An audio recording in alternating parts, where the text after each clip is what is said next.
Hey, thanks for listening to the inRoads podcast. We will get to the episode in just a second. But before we do, we wanted to tell you that we are releasing Out of Egypt, and we have our world premiere location as well as some other screenings to share with you, including one surprise screening. Stick with us, and we'll share that information a little later in the show. On this episode of inRoads, we are talking the world premiere of Out of Egypt, where the screenings are happening, what it means for you and I and the team to finally be done, and that's coming up on inRoads.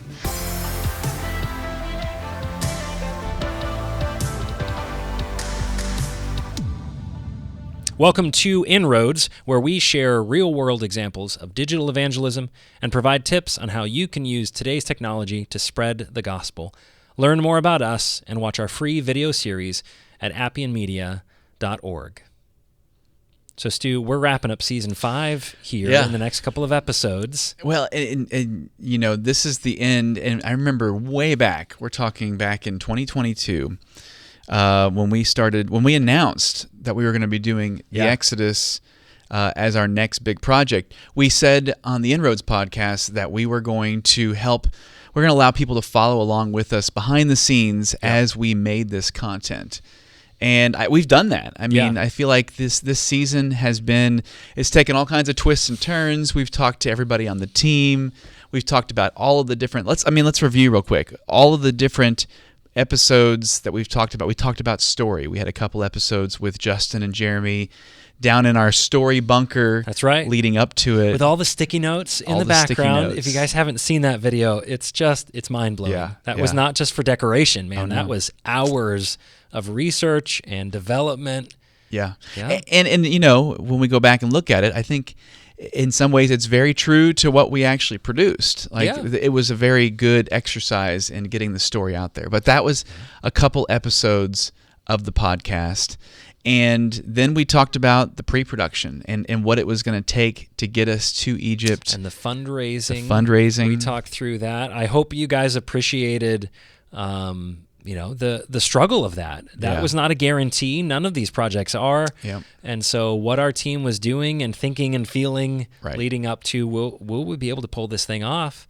And then that kind of Red Sea moment, man, that we talked about, where God made a way and it seemed like there wasn't going to be a way.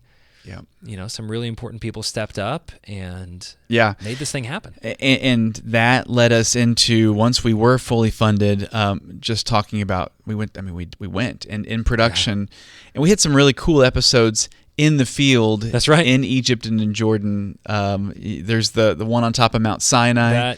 That still goes down as being the best backdrop for an episode. It wasn't green screen, we really promise. It was Stuart and Dan and Nolan, who that was a first-time trip for him, and he's become a really helpful part of our team, especially in post-production, and that was such a breathtaking thing. I'm not going to lie. I was the camera guy during that episode, and I set up the camera, you set up the mics, and I totally took a nap while that episode was being recorded. That's fine. You can listen to it later. We were so exhausted and didn't necessarily get a lot of sleep that night up on the top of the mountain. Yeah. And then from there, when we got back, then it became all of the episodes about post-production. Right. And I know you and I did several episodes talking about the process and where we were in the process. And of course and I think every time we shoot these documentaries, it's all of this excitement and this build-up and production, which is really exciting. And then it's crickets for months while we're editing this thing. Right. And so I think we were trying not to do that this time, and because of that, we had these conversations. But it's still a long process. It is a long process, and I was really glad that during that time we were able to interview our director, Ryan Sarver. Yeah. And he was a first-time traveler on our team this time, and that was such a helpful presence, especially on location. We talked with Nolan again. Mm-hmm. We interviewed Jeff, my brother Jeff. That's right. Who has provided some outstanding illustrations and animations for Out of Egypt. Cannot wait to show you guys how those came together. And as always, we like to sprinkle in interviews with other creatives and media professionals, sometimes just everyday people who are using media in what we think are creative ways of evangelizing. Yeah. And so now we're kind of wrapping up season 5. We've got a couple more episodes. But this one, man, we're reaching the end. We're reaching the end. And I tell you, kind of walk us through what the past few weeks have been for you, because you haven't actually touched the project as much. It's weird. Normally I am working sometimes right up until like a week before premiere, putting the finishing touches on the video. I just don't think that's going to happen this time around. The vast majority of my work, as far as post-production, was completed 3 or 4 weeks ago. And we've been able to hand off that locked cut to a professional colorist, John Clay Burnett. We actually interviewed him in season 2, I think, way back in the day. He does some exceptional work, but this was the first time that we've made use of his skill set. So he's working on coloring. I've got a few more tasks as far as finalizing some graphics and you're doing some maps and things for Out of Egypt. But that will not happen until I get it back from John Clay. Had a great conversation with him just a few days ago. Yeah, tell me about that. To see the first, so he provided his first draft, his first cut of, first pass, I guess you'd say, of coloring the entire documentary. And, there's some things that that we're going to change, but we're kind of finding the style, which is really exciting. His first pass really is just to take the variety of cameras that we used and making sure all the colors match. Okay. Which is a time-consuming process. Oh, I bet. So we're shooting on Canons and Sonys and GoPros and Insta360s and iPhones. Yeah. And making all those colors match is quite a task. Now, I think, maybe John Clay can correct me, but I think it's now the fun part. Now you get to be creative. What kind of colors do you want to lean into in this scene? Okay, we're in the middle of the desert. That's going to be more warmish, reddish, orangish colors. Now we're inside of a train. As a train is traveling at night, well, you're going to be leaning more into the blues, into the grays. And so he's going to be delivering another pass of that in the next week or so. And that's just an exciting thing to leave to the professional. Like, he's so good at what he does. He's worked on some incredible projects in the past, and we're really very close. Yeah, and so we did that, and I'm sure we've talked about this before in the podcast, but we did that more with this documentary than we have in the past, which is we handed it off to different professionals who have really honed their craft. Yeah. They're specialized. They're specialized, exactly. And before, we didn't have the budget for it. You did a lot of that. You would color it. Jet did sound design. I guess Jet has colored it as well before. But like now, we talked to Jeff and he did the animations for it. Yep.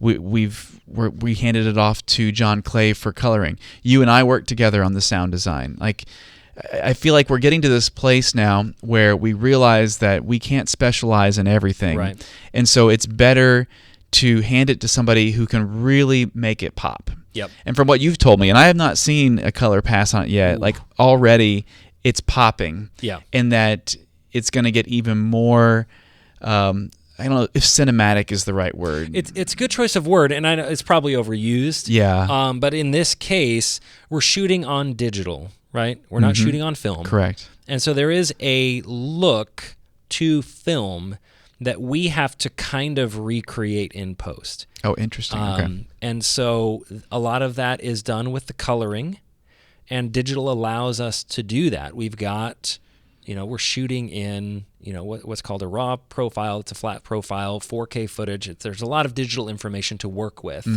Gives us more options when it comes to coloring, what you can do with the blacks and the whites and all the colors in between. That's not a proper term. My wife is probably like, there are no colors in between black and white.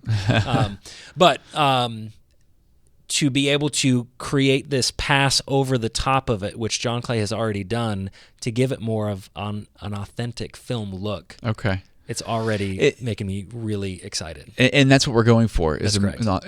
And I'm guessing this is not something that people on YouTube do with their videos often? Not a lot. Occasionally you will see some where, they really want to, you'll see the black bars come because they're going widescreen, and they really take the time.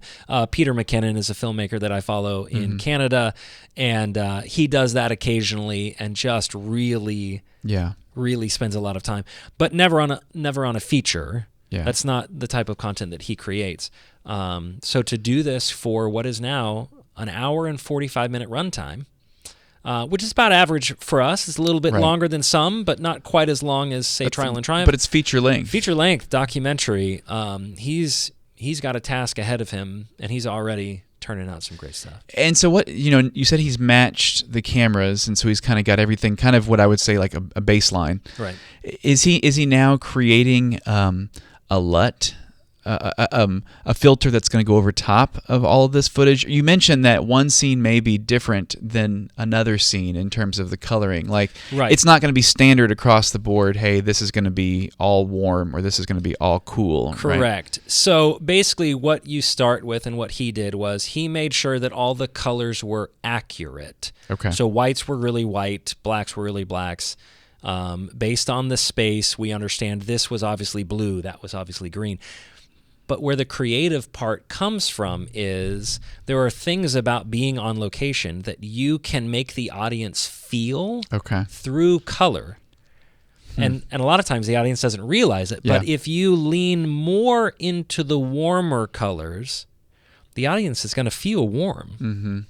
If you lean more towards the cooler blues, greens colors, the audience feels cold or sad, or there's a lot that can be done where the colors are still, you'll look at and not feel like it's otherworldly. Yeah. You may not even realize that it's more red than it is blue here, but you're gonna feel something. Wow. Yeah. It's something we studied in film school. I don't know if you guys did that in broadcasting, but you're kind of leading the audience.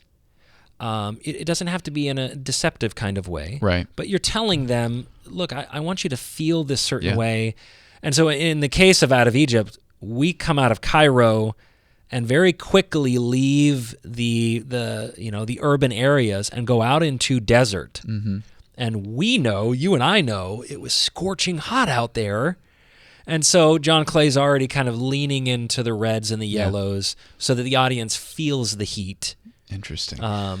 And he does it in such a really creative way. That is fascinating because it's nothing like we did in broadcasting. We never talked about color science in broadcasting because you show up, you put a camera up, and for us, it was more about the story and getting the sound bites and having the right visuals to go along with those sound bites and tell the story, which it still is with a documentary, but we have more creative license to kind of turn some dials a bit that I don't think you do in television, broadcast news, or anything like that. And I remember that a little bit working at the TV station. Like, you wanted to make sure that it was shot correct. Right. So it was exposed correctly. Your color is correct. Yeah. But you're right. It was being sent out to the public in such a short amount of time. You didn't think about. You didn't have that chance to do that. But you're right. Color balance was all. But and then there's sound design. I know, and that's something else. You and I got to play with that. Yeah, and like, what's amazing to me is that telling a story with scripting and even B-roll visuals, that's just a part of telling the story. Mm-hmm. And coloring and sound design is it's a next layer of telling a story that I think oftentimes gets skipped over, you know. And I think, when we're in this space, when we live in this world where there is so much content constantly being thrown at you, how do people delineate between what's good content and what's not good content? It's those details. It's those little things like, I can tell that this was colored in a way because they want me to feel a certain way, or I can tell that the sound design on this was really thought about. That doesn't happen all the time with every video that's put out on YouTube. And it's more than just what we did in the first couple of years, where we had lav mics, those small kind of clip-on mics on each of our subs. So Jeremy and Barry, as we walked through Israel, and occasionally we would roll sound from the cameras in the space that we were in. Right. Because there's a lot of sounds you just don't even realize, but especially when you're in the cities, all these people talking in different languages and cars moving and people walking, the audience is going to miss that. Mm-hmm. They may not realize they want it, but they'll miss it if it's not there underneath of the dialogue. But as we've traveled more and you've really leaned into and specialized in audio recording, you've made sure that we get the sound of the desert. Like, what does the desert sound like? You'd think it's nothing. Right. But no, there's sound out there. There's stuff happening. What does it sound like when footsteps are walking in the sand? Well, I tell you, just in all of the work that I do, you don't realize that there's always sound happening. And whenever until you put a pair of headphones on and listen through a really nice microphone, you're like, oh, I didn't hear that before. Or I can hear this hum over here, or I can hear this, whatever it is.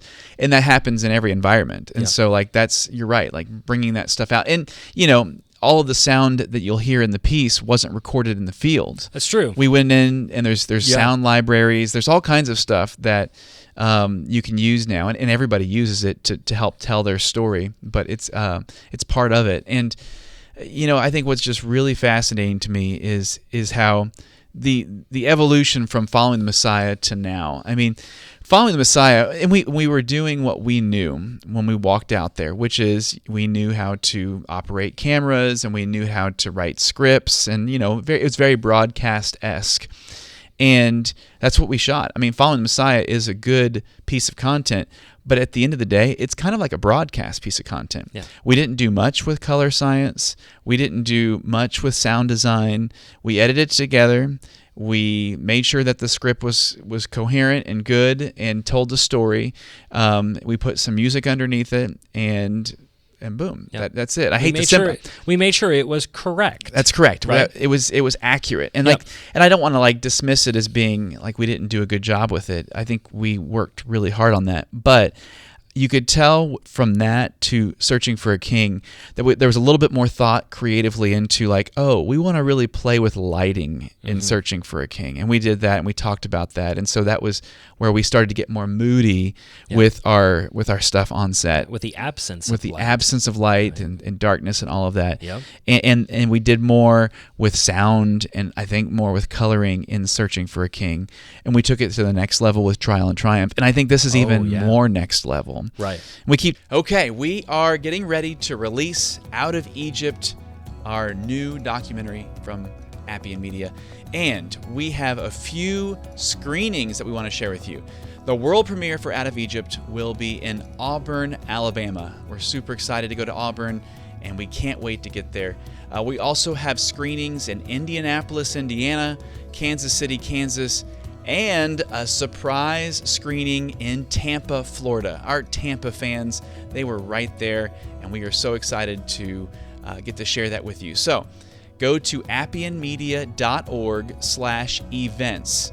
You'll find a list of all of our screenings on that page, as well as the information about date and location and time.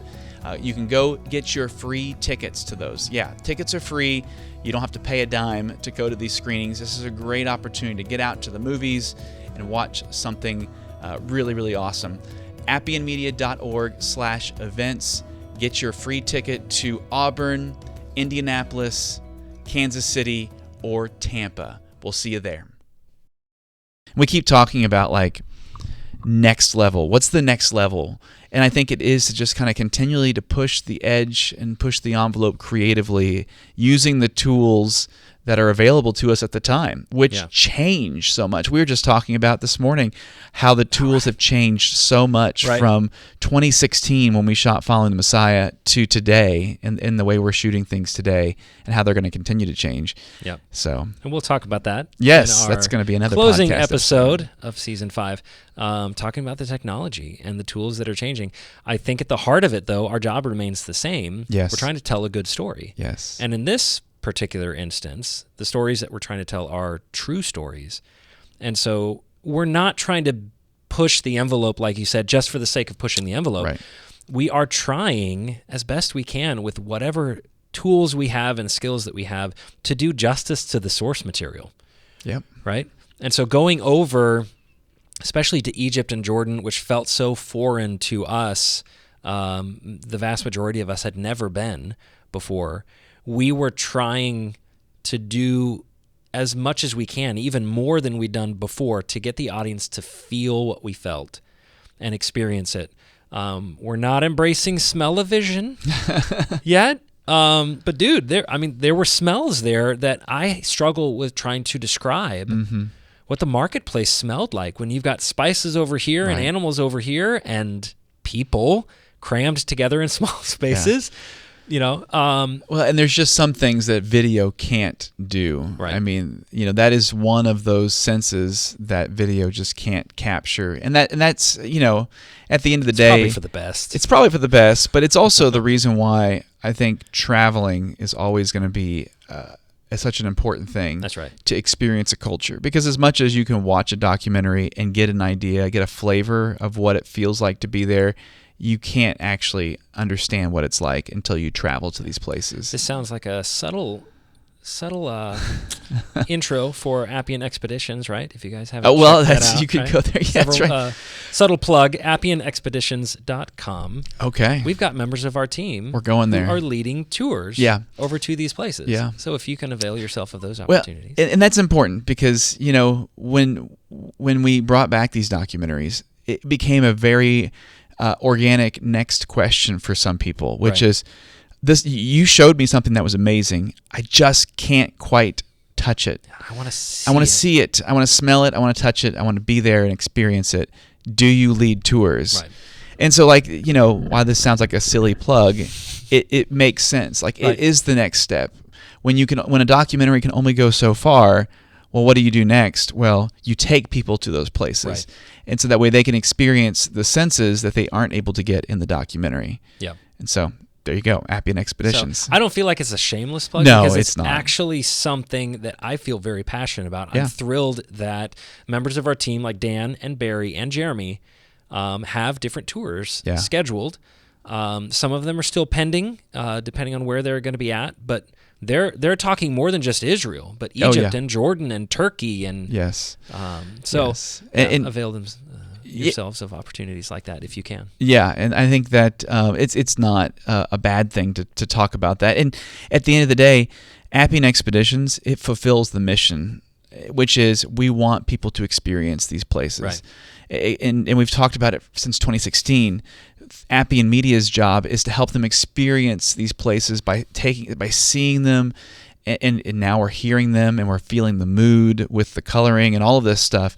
And then Appian Expeditions is doing that through taking people to these places, all with the same goal, which is you get to know the land of the Bible, and it builds this intimacy and this relationship with the Bible that is hard to have when you're sitting in a 2024 in a classroom with no pictures on the wall or nothing. You're just sitting there. So So different entities, same mission, and we're thrilled with what's happening over there. So let's talk about what is next. So we're here, and we have a trailer. Yes, we do. And it's really good. And we would encourage you to go on to the YouTube channel and watch that trailer. And we have some screenings. That's right. So during the fundraising portion of Out of Egypt, which, man, that was back in 2022. August of 22. That was when it was. Yeah. And we received the most funding we've ever received for a single project. Right. In fact, this was 2 projects. So maybe it wasn't for a single project because we received funding for 2 projects from the most donors we've ever attracted in that short period of time. And one of the things that I loved that we introduced was this friendly competition, right? Whichever city could raise the most money in this period of time, we would host the world premiere. And then we had a second and a third place. Here's a spoiler alert. We're giving a 4th place screening as well. And we'll explain more about that momentarily. But first place, it was so exciting. Like to see first, second, third kind of move around. And first place won it by, it was like $150. all Auburn, 4 places that were real Alabama. close. They really were. Yeah. Auburn, Alabama, we're coming to you. That's right. For a world premiere, and we're super excited about this one. So, I'll fill you in. Well, first of all, I'll say appianmedia.org/events. We've got all of our different premieres, our screenings on that site, on that webpage. The tickets are free for those. That's it. So all you have to do is go to that page if you live in those cities or want to travel to those cities and get your free tickets. You need to reserve your seat. Stuart will be there signing autographs. Okay, we want to actually get them to come. If that encourages you or discourages you, I'll leave that to you. But if you've got your Stuart Peck poster at home, you can bring those, and he will sign that. If you've got a Stuart Peck poster at home, I want one. I will. I'll sign it because I'll be shocked. That'll be amazing. I'll be shocked. But anyway, I've had several conversations with our host in Auburn, Alabama. So that kind of some backstory. We had a gentleman who reached out to Craig, and he rallied the troops down in Auburn to get this thing, to see them get this thing across the finish line. And so I've been talking with him quite a bit over the past month to just get ready for this. And he's been working a lot of channels at Auburn University down there. And we're going to do the world premiere on their campus. In their theater. They have a beautiful theater. It is jaw-dropping. It seats over 1,000 people. Yeah. And he's worked it so that way we can have the premiere in that theater. Let's fill every seat. I would love it. So I'm going to invite all 4 of my friends. Okay. And you invite your 5 friends that you have. So there's 11 right there. Dude, we're practically there. We're almost there. Yeah. I don't even know what it would be like to stand up in front of 1,000 people and talk about. Actually, I say that now, I probably it'd be a little overwhelming. It'd be a little bit overwhelming. But let's do it though. But anyway, let's do it. So he's really working to make some stuff happen down there. And I don't know, it gets me excited. Every time I have a conversation with him, it's not a short conversation. We talk for a long time about what it could be and the potential for it and all of this. And so anyway, we're super excited about going to Auburn and premiering this thing down there. Yeah. And then there are other screenings. It was exciting because Indianapolis, that's where you and I are based. Yep. That's where the world premiere has always been. That's right? true. We've just done it here. It has been. And Indianapolis was in first place the entire fundraiser. Yes. Until this gentleman from Auburn and his crew there. And I knew that they were going to do it, but he basically was like, what do we need to give so that we can basically muscle you guys out? Yes. And we let him do it. And they got first place. I don't know if you remember this. They got first place, and then someone from Indy saw that and bumped him back. I know. It was this back and forth. And then this gentleman from Auburn, with a couple minutes to spare, basically bumped them back into first place. And I knew it. I had like 2 minutes before midnight. I actually turned to Karen and I was like, I could donate $150. That's right. Take this back for Indy. But no. We let you have it. Let's not rig this. And I'm thrilled for that. I mean, what an encouragement for us, because prior to that particular fundraiser, we hadn't actually received a lot of support from that area of Alabama. And so Indianapolis is getting a screening. We've got it lined up. We're thrilled for that. And that's, again, appianmedia.org/events. It's free. There are limited seating there, not quite 1,000 people. That's right. So get your tickets for that if you're in the Indy area. And then third place, special to you. Yeah, this is Kansas City. That's where my folks live, and they have a great base there, and they've really worked hard to build up and muster up the support. And so that's going to be the furthest west we've got screenings, but Kansas City is the next stop. And it was super close. So close. And I'm amazed with all 4 of these cities that we're going to do screenings at, like how tight it was. It wasn't like there was a big margin between any of these. But yeah. So we advertised first, second, and third place through the whole campaign.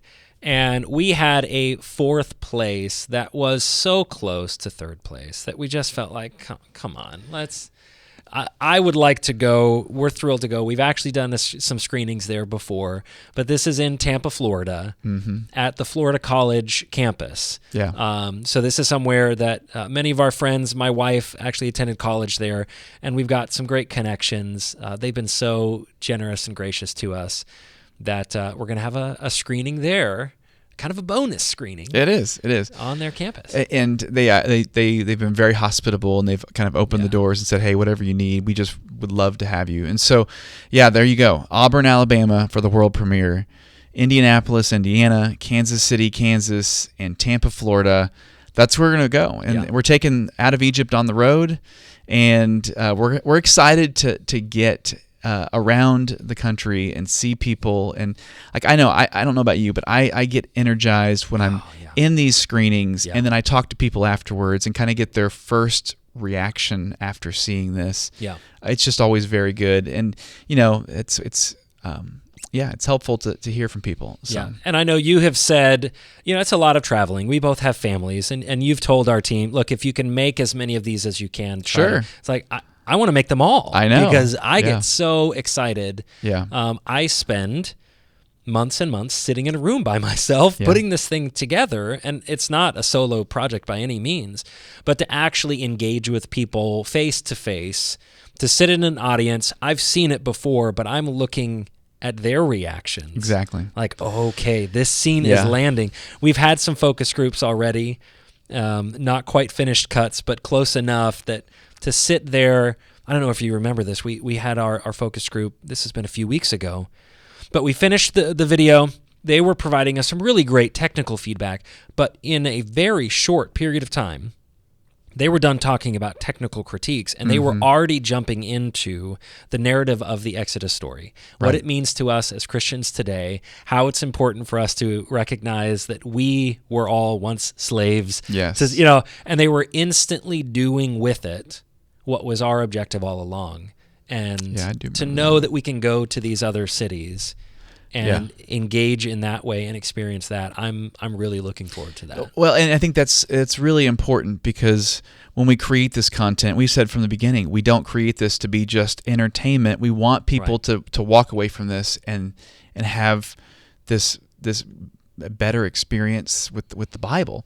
And you're right. We had some really good, deep discussions about the Exodus story with that focus group. And, so my hope is that in these screenings that we take across the country, that people hearing this, they get their tickets, but then they invite their friends, their neighbors.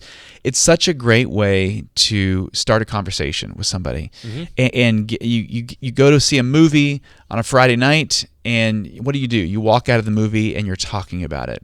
And it feels organic, and it feels good. And like, this documentary is good. You're gonna want to talk about it. Absolutely. Yeah. And you and I are both passionate about evangelism. This is one of the easiest evangelistic opportunities where you're inviting friends. Maybe they're non-Christian friends. Maybe they don't believe in God at all. Well, the story of the Exodus is still probably familiar to them. Yeah. The story of Moses and leading the people out of Egypt. And so invite your friends, Christian or otherwise. Right.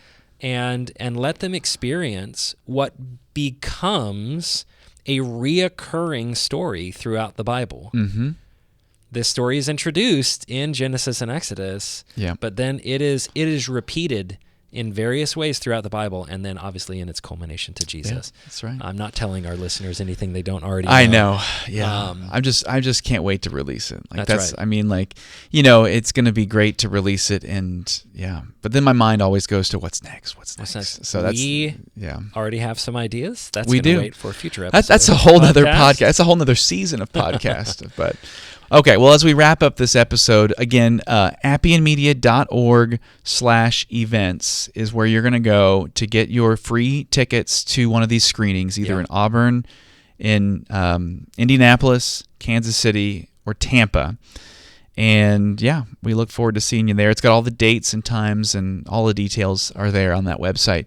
But we're excited to share this, and as we wrap up this season of inRoads. I know we got one more episode.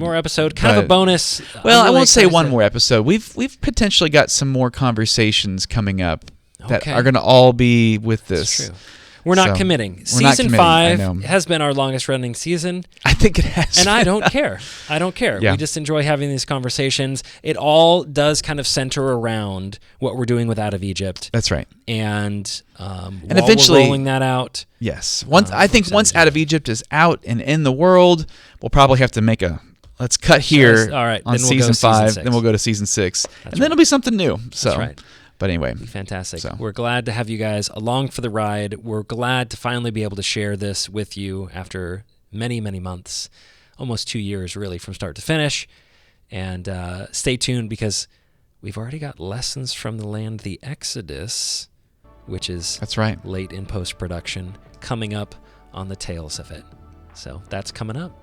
Throughout this season of inRoads, we'll continue highlighting others that are using digital media to spread the good news of the gospel. And we'll also pull the curtain back on Out of Egypt and talk with various members of our own team as we develop, fundraise, and produce our most ambitious, challenging, and rewarding project that we've ever done.